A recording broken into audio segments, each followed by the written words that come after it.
ಸ್ಥಳಕ್ಕೆ ಬಾಂಬ್ ಬೆದರಿಕೆ, ಕೂಡಲೇ ಸಿಬ್ಬಂದಿಗಳನ್ನು ಹೊರಕಳಿಸಿದ ಪೊಲೀಸರು.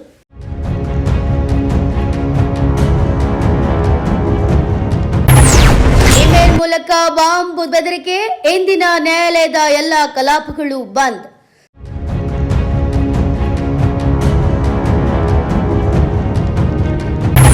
ಸ್ಥಳಕ್ಕೆ ದೌಡಾಯಿಸಿದ ಬಾಂಬ್ ನಿಷ್ಕ್ರಿಯ ದಳದ ತಂಡ.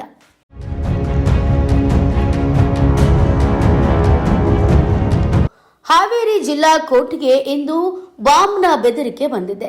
ಜಿಲ್ಲಾ ಕೋರ್ಟ್ಗೆ ಬಾಂಬ್ ಇಟ್ಟಿರುವುದಾಗಿ ಇಮೇಲ್ ಮೂಲಕ ಬೆದರಿಕೆ ಬಂದಿದ್ದು, ಕೂಡಲೇ ಸಿಬ್ಬಂದಿಗಳನ್ನ ಪೊಲೀಸರು ಕಳಿಸಿದ್ದಾರೆ.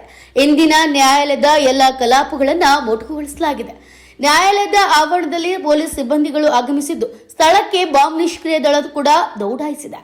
Bureau report, news pulse, Haveri.